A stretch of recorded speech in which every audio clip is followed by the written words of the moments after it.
it seems like every day or every week we hear about a black man getting pulled over by the police and someone getting shot, usually that black man. What goes, as a black man yourself, what goes through your mind when you see that, and what do you talk to your family about when that stuff happens? Well, and it shouldn't be this way, but it is. There's certain, when I was growing up, from my dad, and I tell my son who's going to the 7th grade the same story. There's ways to interact with law enforcement. Yeah. And I remember, and every time I've been pulled over for speeding, I do speed. I tried to stop in the last few years since I've been on council. But when I will, as I was being pulled over, I would immediately get my license and insurance out of the glove compartment, and as I'm pulled over, my hands are outside. Because once they see the ID, it's going to say like 6'6", and so I really don't want any problems. So there's a way that we've been kind of taught to approach a law enforcement officer in certain scenarios, and never confrontational. Yeah. They can win that battle of I guess wits or conversation that I just want to go home. Yeah. With my life. Yeah. To see my wife and kids. But we're at a point right now where you can be nice and you can be hospitable and courteous, and you still don't have that opportunity to go home. And so what we're doing from the city's aspect is, we make sure we have a great relationship with the union and with our chief. We're making sure that those lines of communications are open, especially with our African American males and our minority males. And through services, through different nonprofits and churches and community-based organizations, we're trying to teach the young men. Guess what? It's okay you may have been right, and the officer may be wrong, and we're not gonna just say that it's okay, but we're not gonna deal with that right now. There are proper channels to right that wrong. The first thing we want to do is make sure that both parties come out of the situation okay. And so, so there's an awareness through certain activists, Minister Derek Muhammad, doing leadership forums to make sure that we understand, 1, our rights, 2, how to engage, and 3, guess what? Let's walk away when we can. And then there's a proper protocol that we need to follow later on with the city of Houston, following an appeals process and things like that. So, is it better in Houston than other places? Sometimes I'll hear people say, "I love Houston; it's so diverse, and it's a different diverse." But is it? And I sense a difference in Dallas than Houston. But do you see a difference in Houston? So I really can't say it's better in Houston, or it all depends on the organization and what type of I guess subculture that resides within that law enforcement group.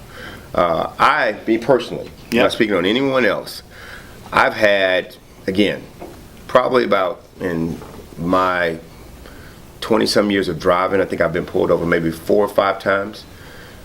Excuse me, okay, a little bit more than that. But anyway, it's for the camera.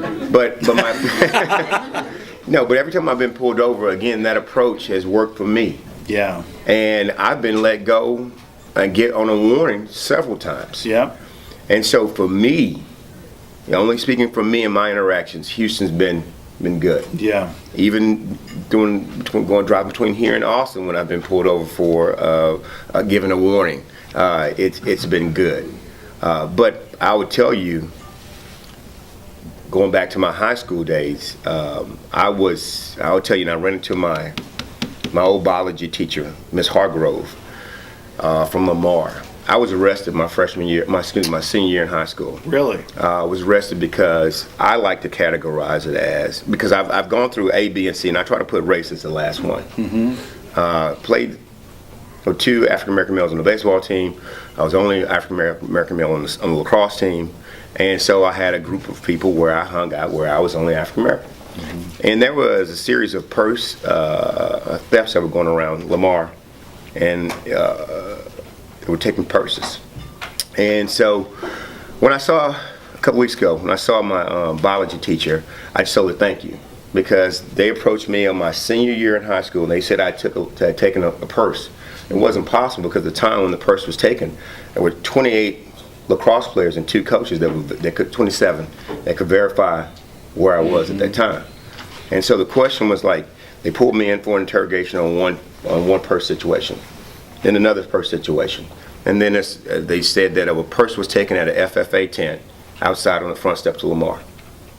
And I'm trying to figure out and put them together. Well, why do you continue to come after me? And my Miss Hargrove, and I'll never forget it, they wanted to handcuff me and walk me down the hall, the second floor hall of Lamar. And she told me, you will not handcuff this young man. You'll walk me, I'll walk with you, and I'll go to the car with you. And then you can take him. But it was, the question was asked, again, why me? And so all the instances with HPD was never a problem, but I'm going to say it. I faced racism, racist behavior when I was at Lamar High School. Yeah. And so it's a situation we're looking at, on television just the other day with LeBron James, and they're vandalizing his property in California. And he said, people can admire you, they're gonna love you. It's just hard being a black man in America, and that's just how it is. Is it gonna change, Jerry? I mean, is it getting better? Is it? Because sometimes it doesn't seem like it's getting better. Well, in certain situations, yes, it's getting better. And as we become, as we are forward thinkers and integrating with other minorities in this wonderful city, being the most diverse city in the country, you have situations where yes, we're becoming better. You're seeing now more commercials that are on television where they're more interracial couples. Yeah. So yes, we are getting better. But with the great divide from politics and what have you, it's also feeding and teaching other people this is the way we need to behave.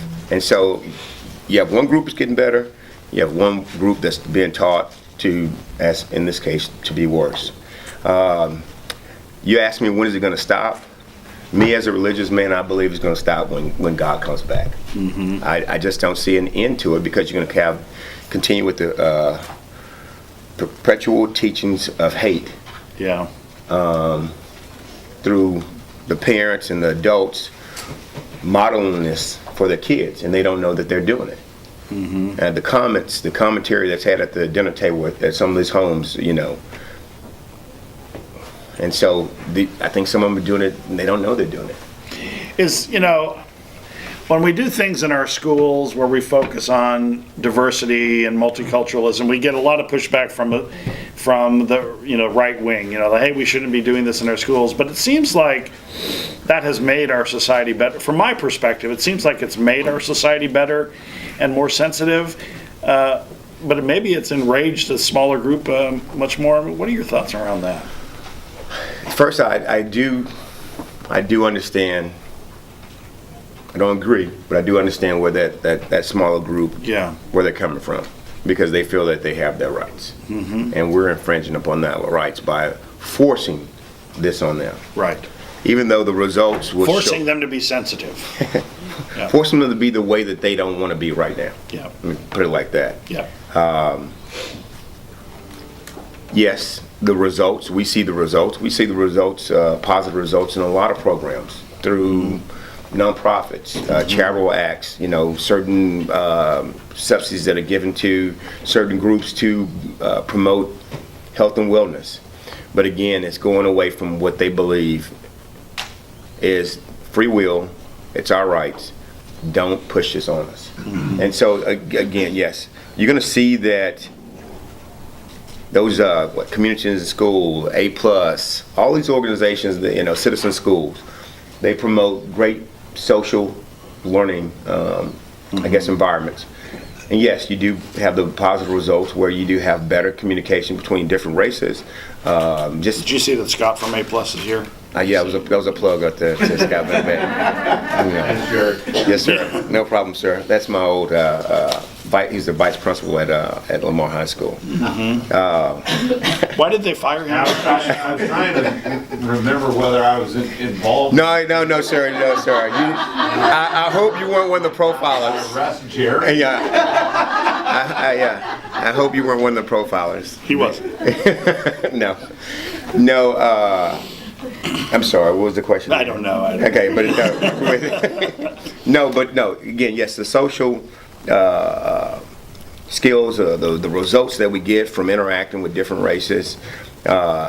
Yes, when you implement those organizations or those procedures inside the classroom structure, yes, you do have better outcomes. Now, if you look at children on the elementary level, when they're in the playground, at the park, or wherever, they don't care about race. Yeah. They don't care about race. We teach them. And I will tell you, and I'm gonna be the first one to say, so my son, again, there are lessons that we pass on to, as African American males, we pass on to our sons. And so I have to pass the same lesson on to my son. The question I ask myself, well, am I starting him to be, I guess, race sensitive? The question is yes. But do I not do it? But the answer is no, I'm going to do it because I have to do it. Yeah. But we're still within a culture where, I think there's, at his school, I think there's only 3 African American males and all those 7th graders out of maybe 40. And so. Where is he going to school? Right down the street, River Oaks Baptist. Yeah. I've been coaching lacrosse there for the past 11 years. Before he was 12 years. So right when he was born.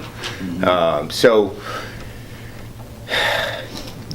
I think we just have to take it in stride, but he's in a different situation where he attends school every day within this culture, but then when he goes home to Cashmere Gardens, he's in another culture. Yeah. And so it's one of the craziest things, but he has to be able to balance. Does he do okay with that? He's doing better. It's confusing. We go to the park in the neighborhood, and he goes and say, "Hey, how you doing, buddy?" And I look at him like he's crazy. Yeah. And because that's not followed by how well you're playing these sports, or or how fast you run, and that's what that'll state if you're cool, we can talk to you or not. And then at his school, it's everyone, hey, let's say sing, hold hands and kumbaya, and let's jump around the merry-go-round. And so it's nice. It's really nice, and I would love him to be in that scenario, in that situation all the time, but that's not the real world. Yeah. Because the real world is when, it was crazy because the other day he was going to the corner store. We're trying to give him a little independence. So he was going to the corner store, and I could see him. And he had a sweatshirt on, and he threw a hoodie on. It's like, no, I'm sorry, son. Oh. Take it off. Take it off. Yeah. Just walk to the store, Yeah. Interesting, yeah. So, it's just small things like that. My wife like, what's wrong? I said, no, it's too hot outside. Yeah. I didn't want to explain to him. To me, when I saw that, all I thought about was Trayvon. Yeah. And so, so in our world, where I live and the way we live, you have to be somewhat sensitive, but still inviting. Yep. Absolutely. So. From your perspective at the city, Jerry, you've been there a number of years now, and does the city, at the city council level, whether it's your staff or other staff members, the mayor's office, is there discussion on how we make this an easier city to live in regards to race? Or are you so bogged down in budgets and pensions that the bigger conversations sometimes don't come up? No, it comes up because one of the things that, as a representative of a certain area, and I represent, again, District B. District B is 5th Ward and Cashmere Gardens, Trinity Gardens, Northeast, formerly known as North Forest Independent School District, Greenspoint, Acres Homes, and the Intercontinental Airport. So I'm fighting for, I'm lobbying, I'm petitioning, I'm not really literally fighting, but I'm asking for certain things like, right now I care less about a road. I want more money for my library. Apparently most of Houston City Council doesn't care much about roads. Well, we do. We just don't have the money for it. But I want money for the infrastructure, not the physical, but for within our children. Yeah. more money's in our libraries and after-school programs, math concepts, maker spaces, things like that. And so when we're looking at the budget, I'm asking for, say, I didn't want to do some coding program with Miss Karen North, and I may need X amount of dollars. So I'm putting that in as a budget line item. Well, I may have a council member on the other side of town. They may not feel that that is appropriate, and so that's when culture and race come to, and it comes in through our budget, and then it becomes an issue of like, okay, well, what do you need? And this is a compromise. And so yesterday we had 4 years ago, I put in what we call a council district service budget. So that was the big 2-hour speech yesterday in the budget with the mayor. And it went down to, we agreed with him, last year we got down to $750. Well, it's $1 million. We did 2 years at $1 million, then last year went to $750, and this year we're like, all right, we're going back up to $1 million. And the reason why is because within that $1 million, $500,000 is for infrastructure. And the other $500,000, I can promote the things I just talked about, what's important to my district, through my libraries, through my parks, things like that. So that $500,000 I can go in with Houston Center for Literacy, and go to my Acres Homes, my Cashmere, and my Fifth Ward Community Center and offer classes for my parents, because my parents are struggling teaching their, going over homework with their second and third graders. Kids aren't finishing GED. Yeah, they may have gone on the wrong path, but now we have classes to help them finish their GED, so we can team them up with Houston Community College, so we can start an apprenticeship program with the pipers, pipe fitters, or the welders and things like that, where they can begin to take some of these jobs that Upscale Houston says we have an abundant amount of jobs that are not taken. Right. So for me, as the poorest district in the city of Houston. It'd be the poorest? Oh, yeah. Yeah. A few years back, I think 2011, 2010, I think the average household, 50% of my household had an average household median income of about $24,000. Wow. Yeah. That's median, so there's many that are half or well under. And so that was, again, I hope we progressed with more of this since then, but those are some of the things that we look at. So when you look at this, you look at the inability to get a job, and some may say, well, you had that opportunity. Yeah, you may have had that opportunity. Correct. Yeah. But let's look at certain things. I'm not saying you need a two-parent household. I'm not saying that, but some people didn't have that. Some dad was out working while they were hanging out, staying with Big Mama. Well, Big Mama probably didn't do all the education that she'd have liked to have done back in the day. And so now who's helping the child? So the child's maybe out there in the streets. So the streets are teaching the child. So yes, we all make mistakes, but there's an opportunity. We want to make sure we provide that opportunity for you to come back, because I don't care where you live, crime does not stay within a district. That's right. And if someone wants to feed their family, okay, if someone wants to, and I'm not saying this is right, but this is real. If there's a young man who may see his daughter needing formula, and she's struggling, and he is sympathetic and passionate about his child, he may go do something that's unjust or illegal to provide for his family. You bring up family and Big Mama, and I want to know, you came with Mandy and I to Austin a couple sessions ago, and you went as we went, and we met with legislators, and a lot of legislators knew your dad, right? They talked about your dad. Talk about your family and your growing up and what that was like. So as I mentioned earlier about kids do what they see their parents do. So I come from a long line of educators. My mom and dad, two of my uncles, one of my aunts, my grandmother, and this is all on my dad's side, and then my grandmother's dad, so my great grandfather, and so all were educators. And so when I grew up, I wanted to be an educator. That's all I knew. My mom, again, both of them, they worked in North Forest Independent School District. I think we were young. I think they may have made about $11,000 and $7,000. My dad and my mom, so combined income about $18,000, raising 3 boys. And our house was, I guess, according to that, we were poor, but we really didn't know we were poor. Right. And probably better off than a lot of people. Yeah. Especially if you look around our neighborhood. Yeah. We wore, even though we wore polos to school, even though they were basic colored polos that you pick up from Palais Royal. But that's what my mom did. Oh, I do too. I like the single solid colors. And so she did things like that. They sacrificed for us. They went, my mom made her own clothes sometimes. She did that so she can, save money. So I can't. She conserved. So when I laugh when I hear, some Republicans say we're conservative. I'm like, I'm sorry, you don't own the title on conservatism.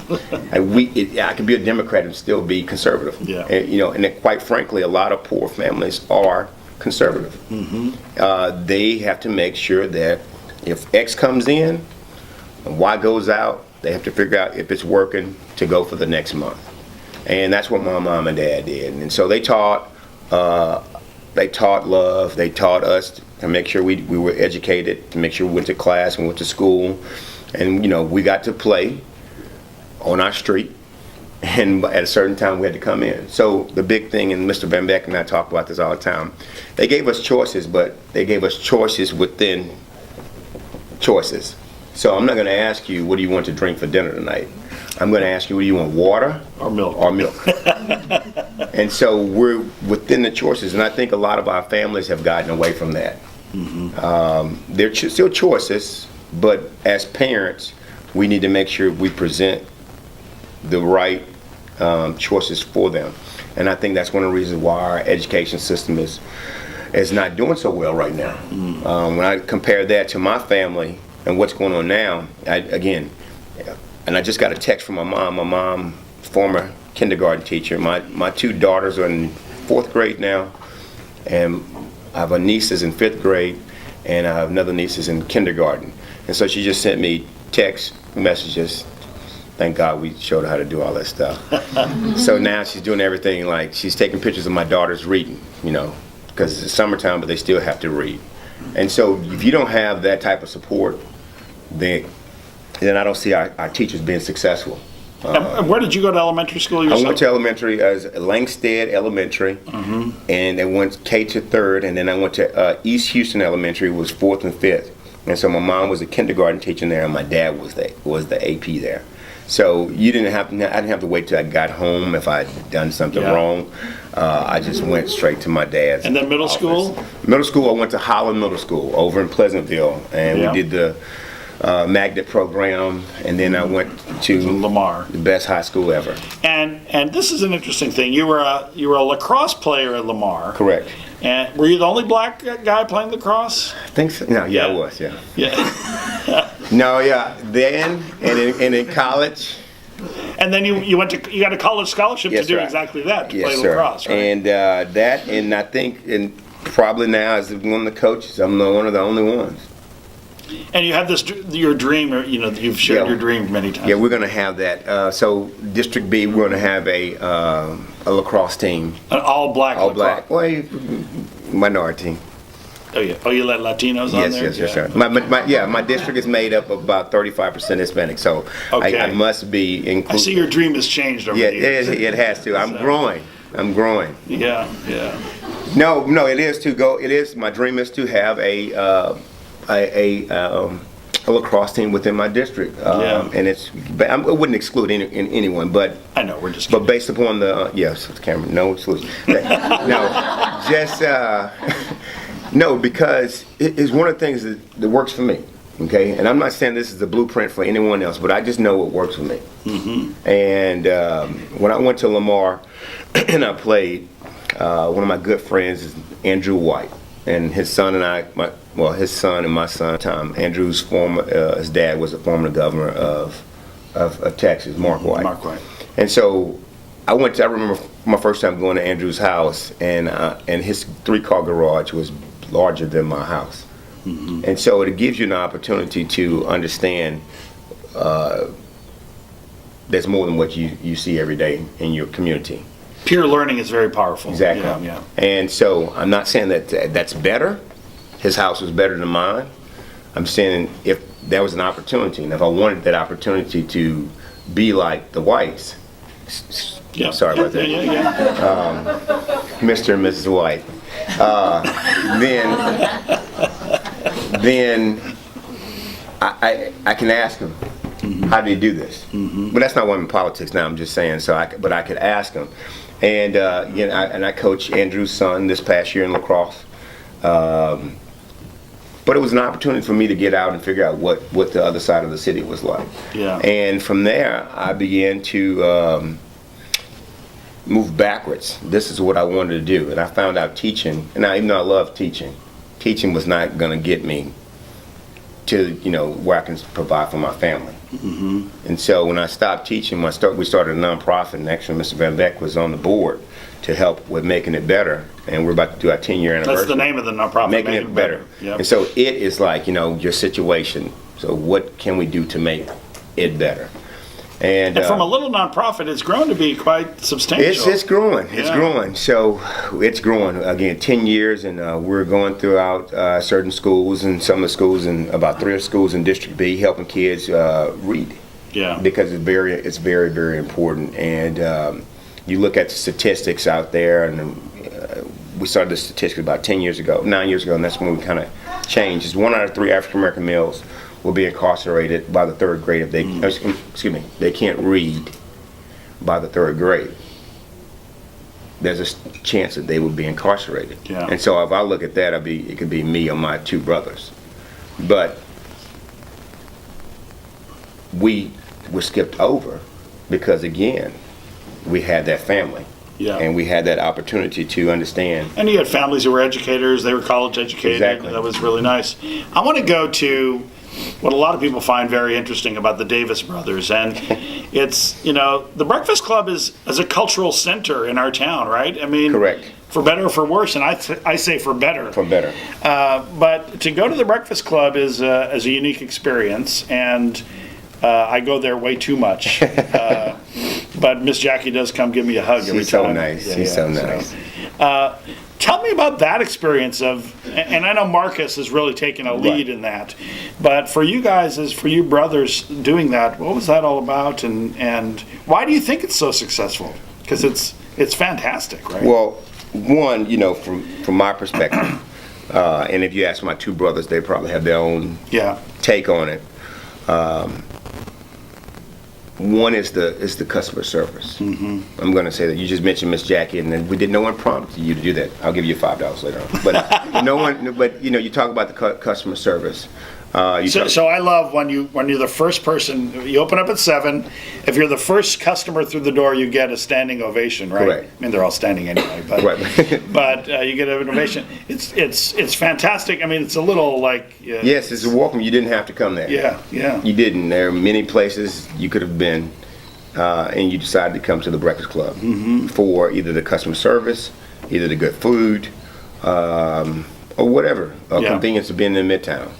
But we had an opportunity. My brother and it was crazy because we were going to Prairie View on Saturdays to get our master's in education, and I didn't see him one Saturday, and then the next Saturday I didn't see him. I was like, dude, if you miss another, you're gonna have to withdraw. You're gonna throw a class. And he's like, I can't do it anymore. I said, do what? This is not for me. Because he was teaching at Sharpstown, and next thing you know, found a spot right there at the corner of Alabama and Travis. My dad was... Which was not a popular spot when he found it. No, it was Midtown, he won't say this, but Midtown was just Midtown before us, and because it was just us, and it was the Continental Club. Right. That was it. And then Monica came next door, and then other places, So we're not saying we started Midtown. But you started Midtown. But the rail came in. We lasted, through the rail. When a lot of business on the main shut down. But again, it just talks about what Houston's about. And we're so we're so friendly and so hospitable in Houston, and it's like you give a person a chance. Like my dad and my brothers opened the doors to the restaurant, experience, again, either the customer service or the food, and they just kept coming back. And and then the word of mouth, advertising through word of mouth. Just, hey, when you come to Houston, boom. And they've been so successful that USA Today rated one of the top 10 restaurants in the country, and they have accolades out the wazoo. But again, it's about you putting your heart in your product. Yeah, and we could go on and on with this. I want to ask you about, though, what does Breakfast Club mean to the African American community in town? Because it means a lot, right? Yeah, well, it's a lot. And you'll see certain things. In '07, we hosted Barack's campaign in the building across the street. Even though he's out of office now, but the murals are still up. And people go by and say, "Man, I remember, we campaigned for Barack out there." So it's a staple. It's because of you that I met him, by the way. You were the one who set me up with that. So yeah, thank you. Yes, sir. I know. I need to see him again. Anyway, but no, it's a place where people can call their own. Okay, you have the Pappas brothers, which I work for the Pappas, and you have Carrabba's, and you have all these other restaurants where different cultures could look up. Now, if you turn around in the city of Houston, what do you have? That's African American. You had This Is It, but they're not there. Yeah. So you have the Breakfast Club that's going into the 16th year, and people have an opportunity to come in, bring people in, and brag upon their city. On the side of you see the other murals on the side of the wall of the Breakfast Club now with current and past athletes. So it's an opportunity for people to understand they call it comfort food, but this is food that we eat. And now you get to experience it and expose other Houstonians and other people who come to the city on what we do. A lot of famous people have come to Breakfast Club too, right? We've had a few. J, B. I'm sorry, it's Jay-Z and Beyonce. Everyone in the room knew. Sorry about that. Scott didn't know. Scott didn't know. I was gonna get the Google out. Yeah. So I mean, I saw Reverend Jesse Jackson there. He was there. So if you just look at '04, when we had the first Super Bowl, '06, '13, and then '17 with the Super Bowl and the All-Star games, the place is packed from Magic to Serena Williams, everyone. It's amazing. Let me ask you one more question, then I want to open up to the audience sir. for questions. The current national climate politically, right? How does it bode for us as Americans in regards to race relations, in regards to addressing poverty? When you look as a politician, you're a politician now, and you see what the national mood is and our national leadership, what goes to, some days I'm like yelling at the TV and think it's so ridiculous, but we're not interviewing me. Right. What do you think? No, I get nervous. I get nervous, and I remember that morning when we were watching the results come in. My wife and I were just lying in the bed, and she says, "Did this really happen?" I said, "Yes, it did." And she said, "What are we going to do?" I said, "We're going to continue to live our lives." And that's what you have to do. We are resilient people, and I'll tell you, since we're talking about race, African Americans are resilient people. Yeah. And sometimes they live in certain areas, again, like I said, poorest district. We live in such, economic depressed conditions that when the city or the country goes through some type of recession, some areas don't even know because they're living that every day. And so it's normal for them. So, but when you look at certain things that occur, and you want to try to improve, you want to try better their conditions, their lives. Sometimes you can't do it. So when you talk about the national scene, we just within the last month and a half, we just got received emails about housing vouchers, housing assistant vouchers. Yes, I believe there's some tweaking that needs to be done within the voucher assistance program, people formerly known as Section 8. But there are some people out there that really need them. Some of them are trying.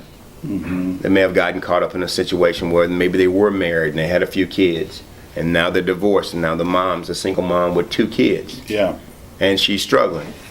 And when you receive an email that's saying, hey, we're cutting back about 800 vouchers, even though those families have received those vouchers, those moms have those vouchers in hand. If they have not gotten an inspection on a house that they want to move into, or an apartment going to move into, we're going to rescind that voucher. Can you imagine? I don't know. Yeah. I mean, I don't know how I would react. A mom of 2 or 3, and she's like thanking God that she's finally got some type of help, that she's finally going to get on her way to progressing, not just for her, but for her kids. But she gets a phone call saying that we need to take back your voucher. So when you look at that on the federal level, you get a little bit upset. Yeah.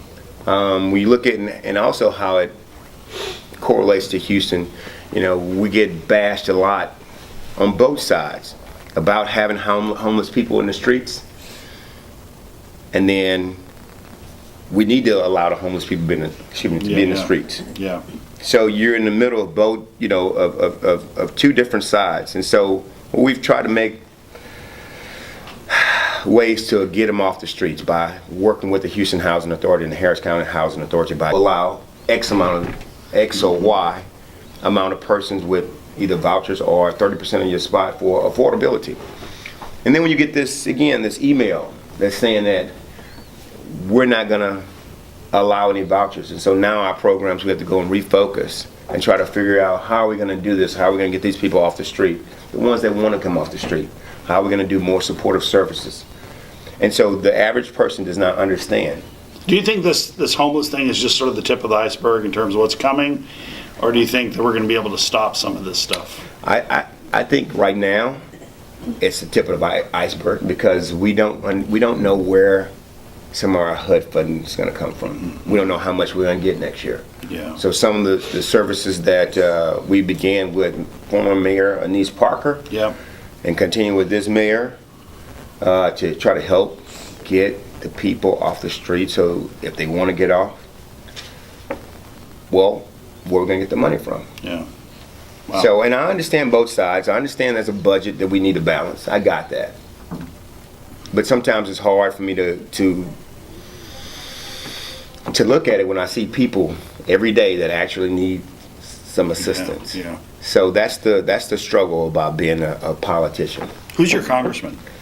I have the famous Sheila Jackson Lee of Oh, the yeah. 18th Congressional District. Oh, yeah. Yes. She's not going anywhere anytime soon. Oh, no. So that was going to be my next question. When no. you're running for Congress, but Sheila's not going. No, sir. I think I'm just going to continue to run after my kids, bring them back in the house, take them here and there, and for right now.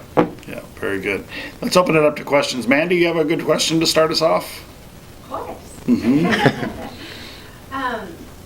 So children at risk of many people in this room were working hard during the 85th legislative session, which is over. thank goodness. What is your reaction to the conversations that happened in Austin? And was Houston, what role did Houston take? I know that I saw government affairs, relations people talking about the firefighter pensions, but other issues that include our city. So, to be honest with you, that was the largest one. Because when we talk about where we're going to get our money from, if we didn't solve the pension, we had a deficit of about $130 million for this 2018 year. Well, we would have had another $100 million added on top of that through paying pensions. And so we just couldn't afford that. And that's why I don't know if you live in Houston, I'm sure you heard about the pension fight. You had to have, unless you were just out every night at the bars, or studying every night. And so that was our main. It was like all in one barrel. And so that was our biggest thing. And we're happy with that other things came about, are coming about. One of the things that not so happy about, but we'll get over it, was the TNCs. The TNC, like the Uber and Lyfts.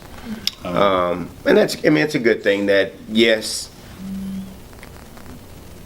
Are you supportive of Uber? I'm supportive of Uber, Yeah. but I'm supportive of public safety. Yeah. And so I don't think basic requirements like fingerprints would stop you from doing your job. But, they went to the state to make sure that it's a blanket policy throughout the state, because they were going city by city. They have good lobbyists. They have great lobbyists and deep pockets, put it like that. And so they were able to get this vote. Now, what that does for us is it's all regulated by the state, and so we are hands off. So technically, we can't force them to go do fingerprints. We can't force them to do a background check, and it's on them. And so with that being done, and it's out of our hands.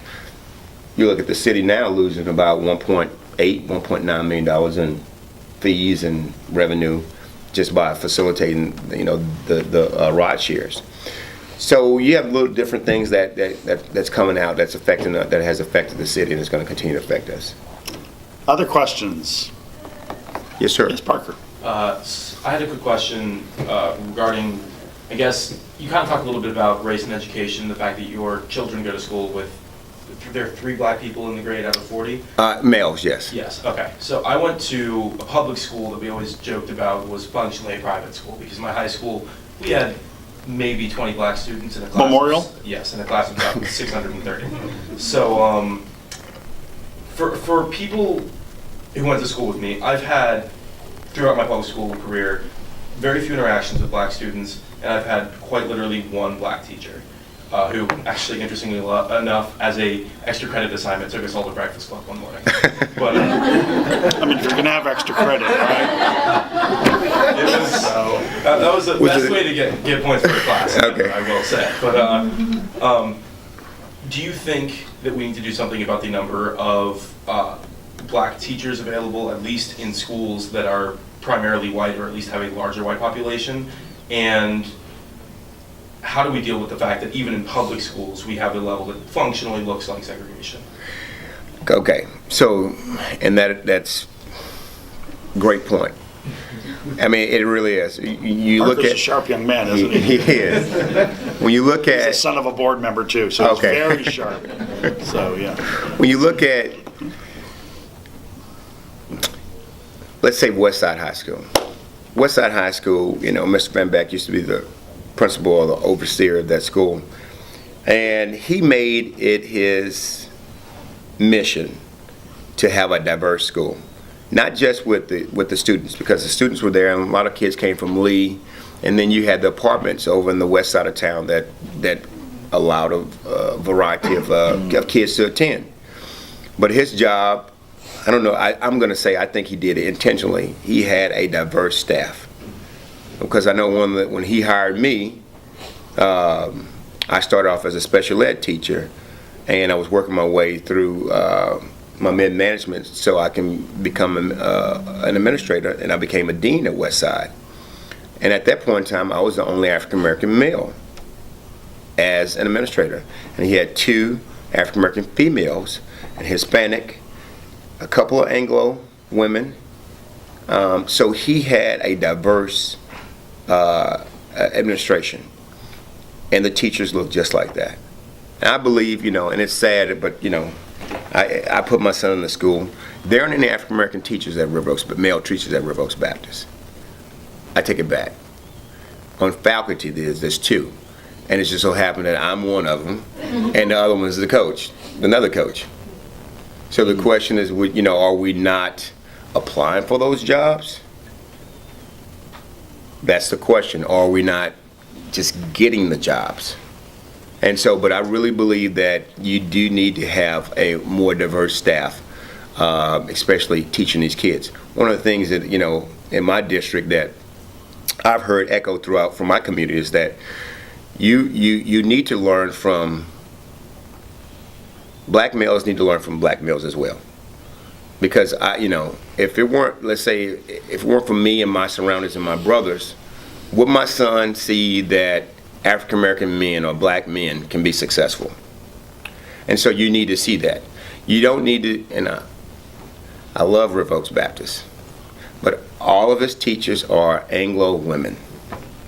And so it's like, so if you take the, let's be nice, and let's be, sweet, and let's be gentle, and then you take that and you put it in his community, on the real world.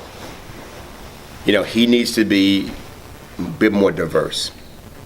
And so, but I do believe that, you have to have some of these African American males to be more, if they're in an environment where it's very hard, cutting, rough, then you need a balance. And that's all I'm saying. You need to add diversity, you have more balance, you have a well-rounded child. At this point of the resegregation of the schools, though, is a pretty valid point. I mean, we're seeing that all over the place. It is. And to have a school like Memorial, which is so close in, and then schools within the same district be quite diverse, it's sort of, Yes. sort of an interesting. Other questions? Yeah, Kay?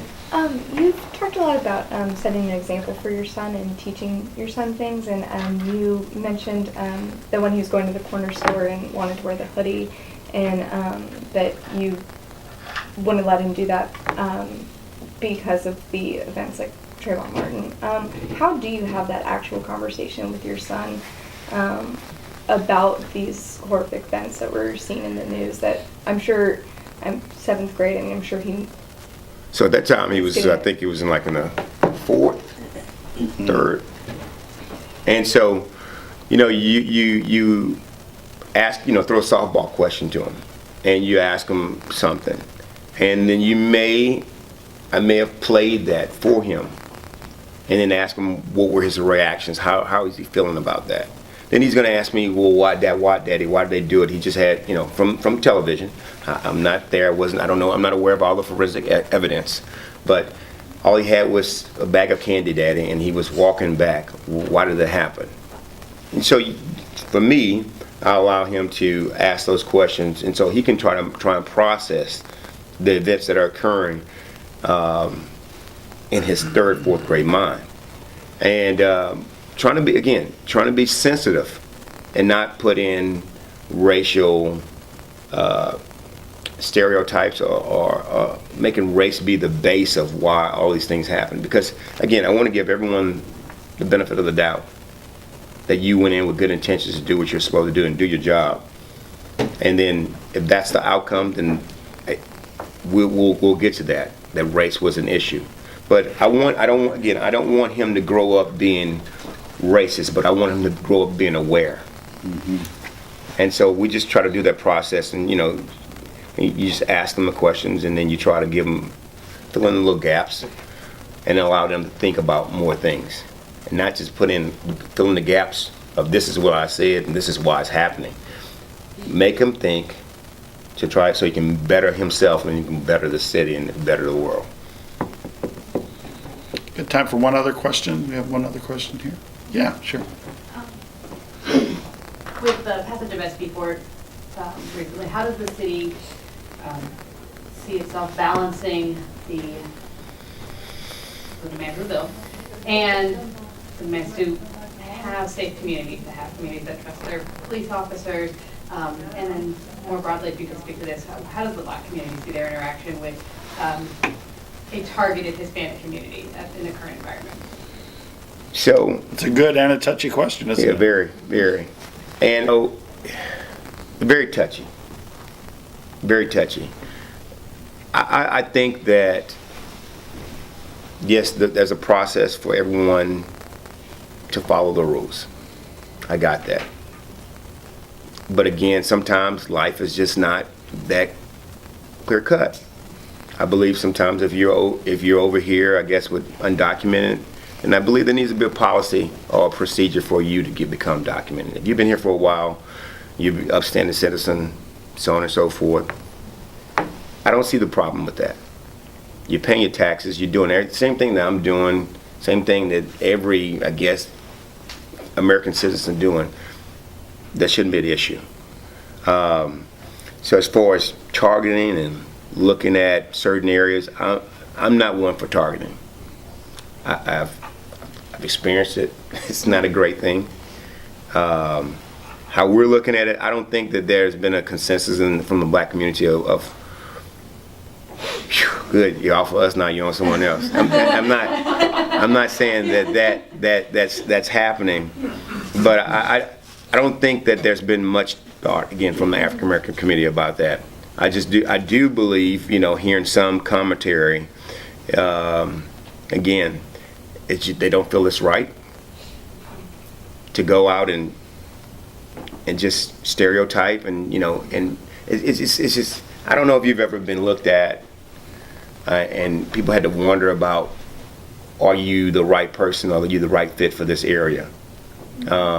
Just to be looked up and down, do you belong here? Again, I believe we need to come back with better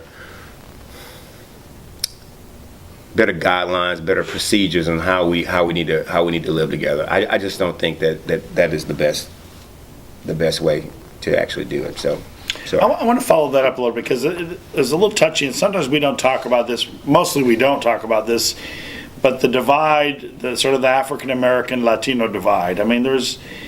People from the outside, people sort of put everyone together, right? Yeah, but there's a divide. And I'll tell you, it is very uncomfortable sometimes with me when I block walk, and the information that I get from certain people in the community. They'll say, "Hey, we need to make sure that they." Or we need to make sure that they. I was like, "Oh, are we really saying this?" And I kind of understand. what they're meaning, but I will put it back on them in a different manner, because certain parts, I'm going to say it. Certain areas where I grew up, again in the beginning, there were deeds that say this land should not be occupied by Negroes or niggers or Negroes, and that's the area, again, that's the north part of Houston, in the deed. And you can pull up something now, it still reads that to this day. And I asked the question, I said, so when your mom or when you were moving here in 1970 or 60, and now you're doing the same thing to another group, I don't think that's fair. And so, yes, different culture, but it doesn't mean that they're different people. We just have to figure out how to work, how to live together with each other. And so you can't lump both groups together, because they're totally different. Yep. And you see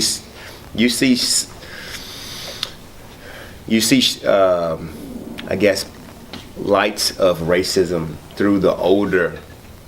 Mm-hmm. Some of the older African American people in those communities, because that's how they were treated. Not saying it's right.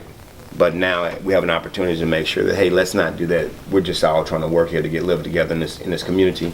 Let's target to a noise ordinance, okay? So we have a noise ordinance. If the issue is they're playing music loud at certain times, well, we have an ordinance into. Let's not make it into race. Yeah. Let's make it into what it is.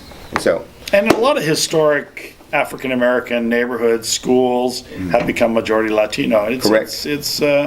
It can be difficult for very difficult, because you're seeing Wheatley High School is a Latino high school. It is totally, totally. And again, I have about 35% in District B. So you have Wheatley, you have this Cashmere influx at the Cashmere High School, and Fifth Ward. Mm-hmm. Fifth Ward is totally changing. Fifth Ward is the area they call Frenchtown, and it was predominantly black. But now it's not. Yeah. And we just have to take a step back and figure out how do we make this a better community and work together. Final question: what do you order when you go to Breakfast Club? What's your favorite thing? What do I order? I order egg whites. Oh my word, man! That's so disappointing. I know. I'm just telling you, because you have to understand. I used to be 6'6", about 250.